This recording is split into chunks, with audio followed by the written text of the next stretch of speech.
Hello students, so today again I am here with further extension of our topic, that is projection of a straight line.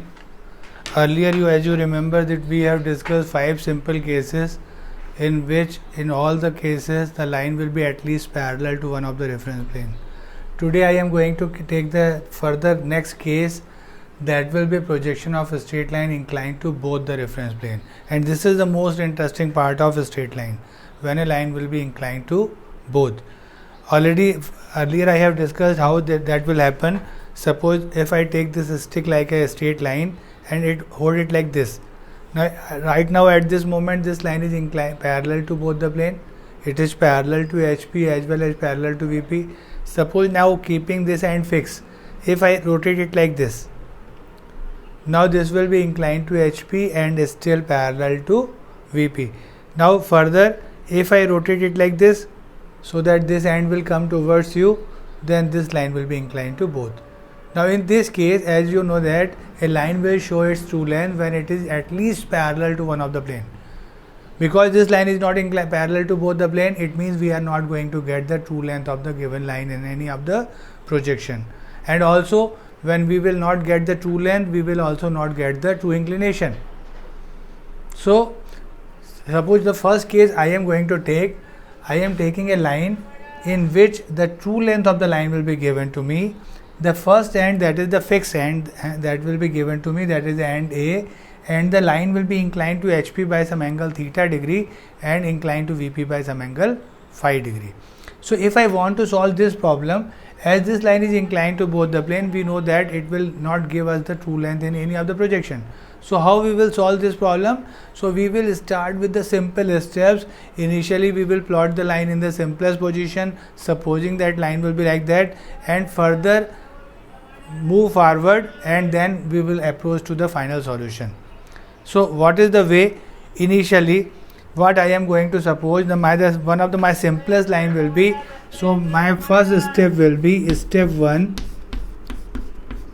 suppose line is parallel to both the planes.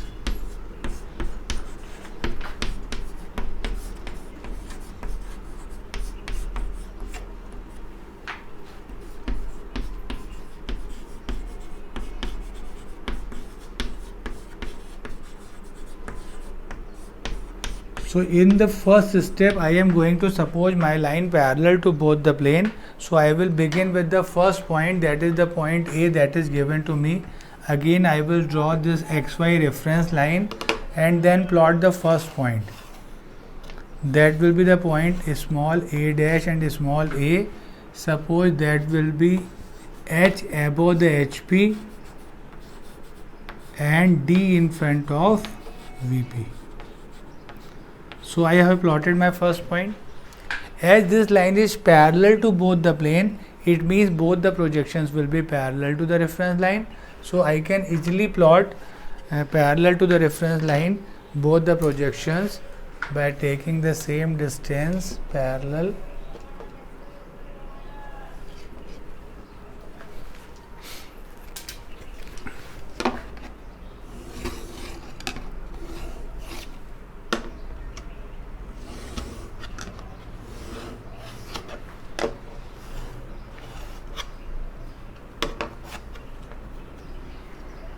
So this is my line.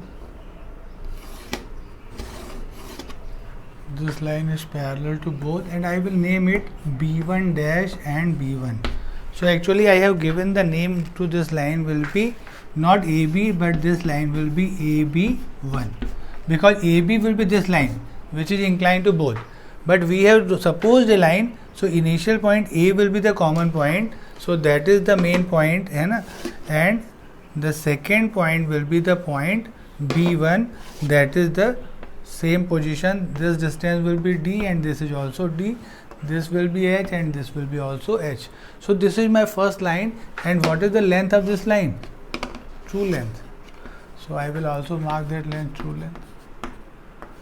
So if in space you want to see the same line, this line will be like this.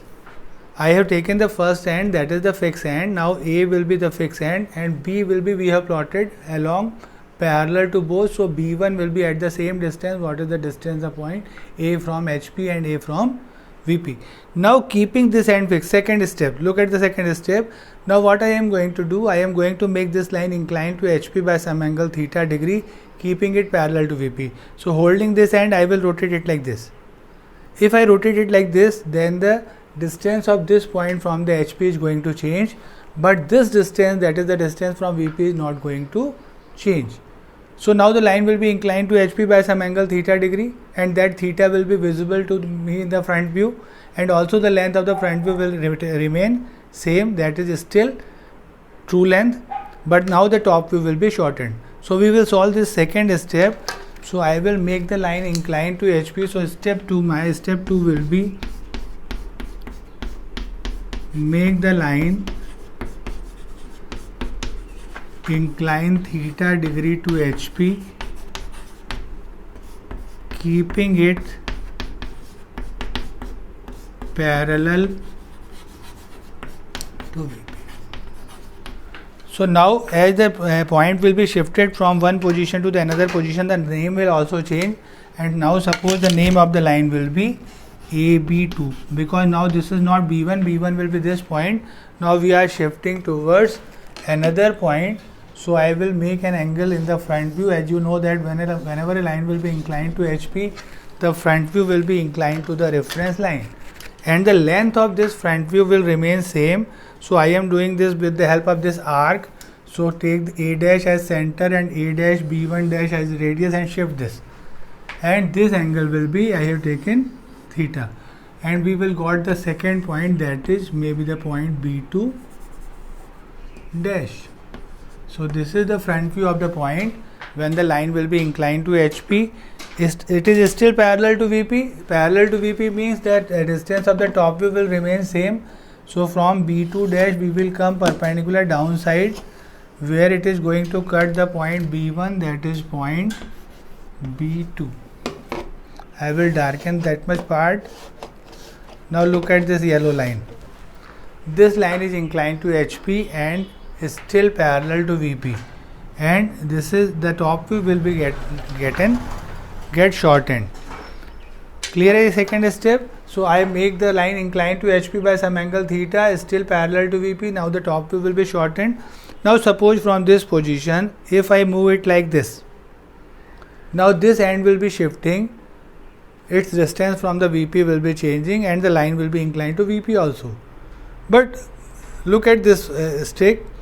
When I make it inclined to VP, the theta is not going to change. That is the concept actually. Whenever I am going to move a line from one of the plane, the position from the other plane will remain same. Initially we have taken parallel to both. Then next step, I am making it inclined to HP by some angle theta, is still parallel to VP. Now suppose holding this end, if I rotate it like this, now the distance of this point from VP is going to change, the front view is going to change, but the top view will remain same. Why top view will remain same?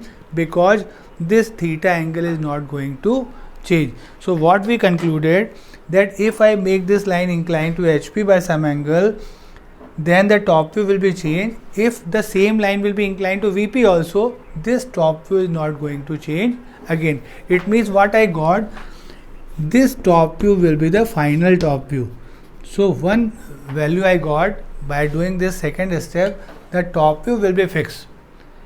If you make this line inclined to VP or not, the top view will remain same because theta is fixed now. One more thing will be fixed. Whenever I make it inclined to HP by some angle, the distance of the point B2 dash from the XY line is changing, from the HP will be changing. Now if I make this line inclined to VP, then the distance of the top view will change. The distance of the front view will not change again. It means if I draw a locus line from this point like this, a line parallel to the reference line, then this line will be the locus of our point B dash. So from this second step I got two things. One will be the length of top view, second will be the locus of B dash. So I think my half problem will be solved. But one constraint is there. Now if already this line is inclined to HP by some angle theta degree, it is not possible for me to make it inclined to VP by some angle phi, because this phi will be also visible when the length of the top view will be true, because right now the top view will be shortened. So if I rotate this top view by some angle, then I am not sure what is the angle, that value will be phi or not. So what we will do, that we will proceed with our third step, and our third step will be make the line inclined to VP, inclined phi degree to VP, keeping it parallel to HP. But that third step I will do after the step 1, not after the step 2. So I am writing this third step upside. So look at this third step. The step 3 now.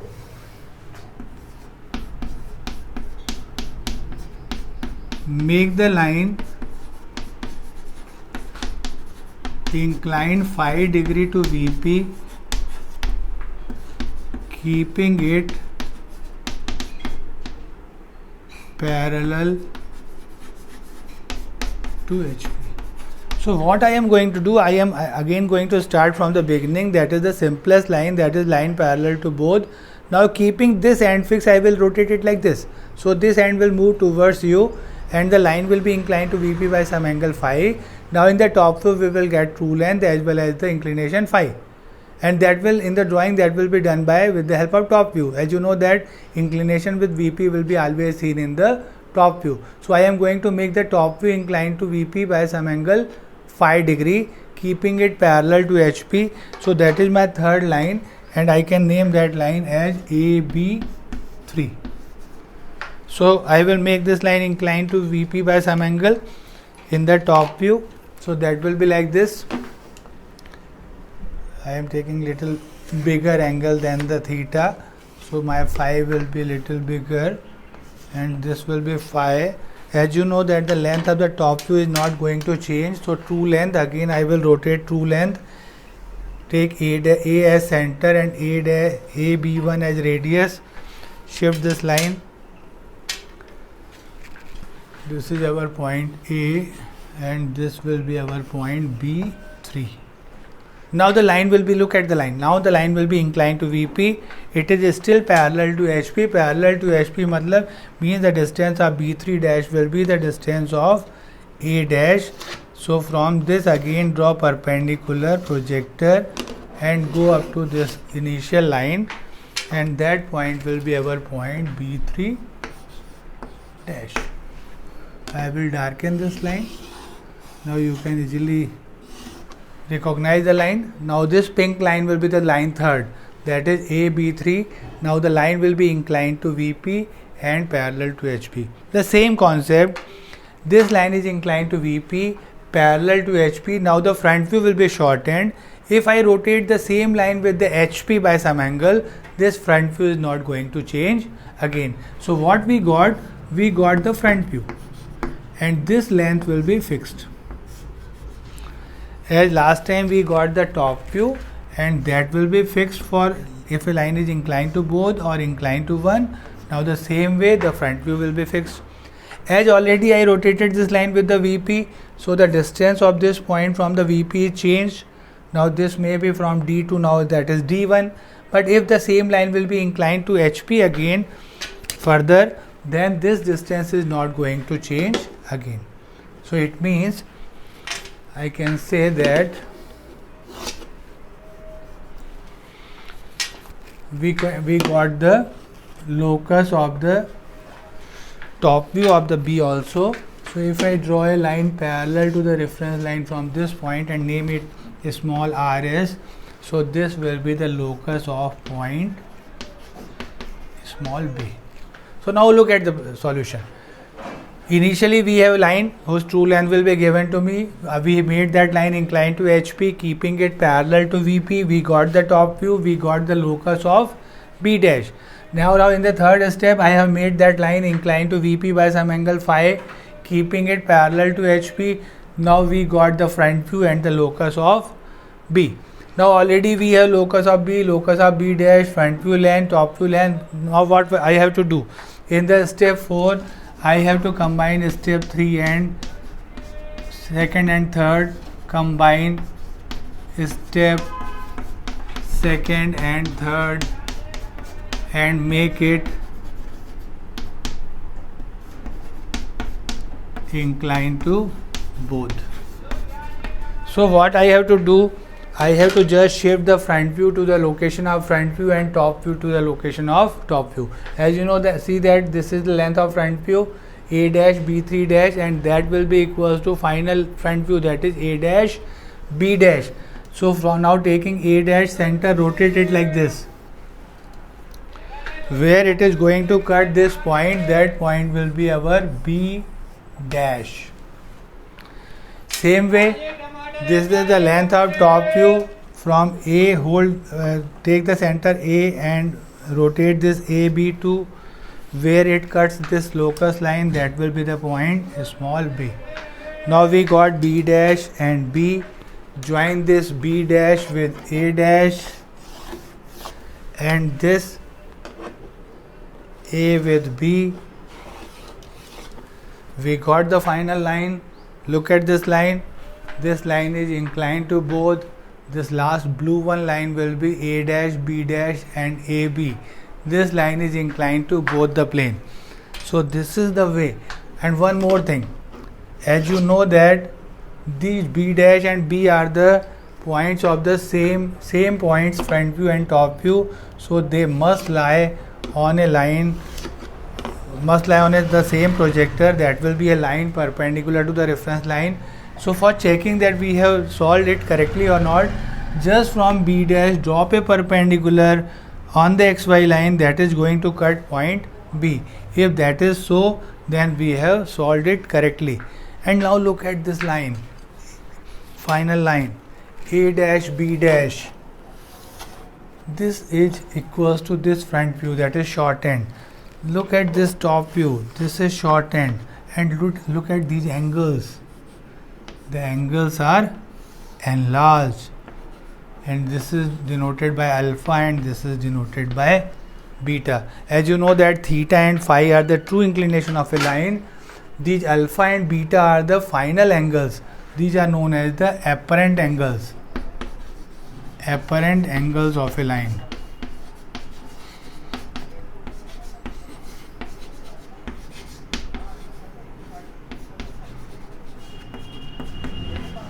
So apparent angles are those angles which are visible in the projection, but those are not true angles. So what is the concept I got? That whenever a line is inclined to both the plane, both the projection will get shortened. And as both the projections are get shortened, because the distances are same, so the figure will be compressed like this, and both the angles will going to be enlarged. So this is the way to solve a problem which is inclined to both the plane. You cannot solve this problem directly. You have to solve in multiple steps. Again, if I recall that what I have started with, initially the true length will be given to me and first end will be given to me, inclination theta and phi are given. So I started with supposing my line parallel to both the plane in step 1 and drawn the first line, that is AB1. Then in step 2 I have made that line inclined to HP, keeping it parallel to VP. Now the name of the line I have given AB2. When I make that inclined to HP by some angle and keeping it parallel to VP, we got the length of top view and the locus of B dash.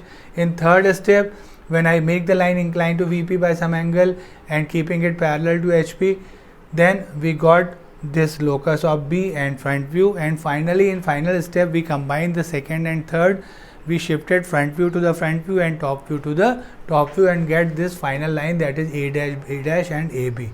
Important thing will be the step 2 and 3 are not related to each other. We have to solve after step 1, step 2 and after step 1, step 3. So it's your choice. You will draw step 2 or step 3 first, but the final step will be like this. So solve this problem. This is very interesting problem. We can take any dimension for h and d, any value of theta and phi, and we can solve. So in the initial, I will say that take this h 20 mm, d 10 mm, take this true length 75 mm, theta 30 degree and phi 40 degree, phi 45 degree. So h 20, this is 20 mm, this is 10 mm, this is true length 75 mm, this theta will be 30 degree, and this phi will be 45 degree. Solve the problem, and I hope that after solving you can understand. One more thing, wherever I have used this white color chalk, that will be drawn with the help of very light pencil. Use 2H pencil for that. For colored portion, you can darken those lines so that the 3 steps will be visible. I have the facility of using colored chalks, but you are using the same pencil, so use pencils properly, the figure will be better visible then. And I hope you understand this, one of the very interesting problem, and believe it, most of the problems whenever the true length will be given will be solved with the help of this method. So almost 50% problems of the type of problems you can solve with the help of this step. Thank you very much.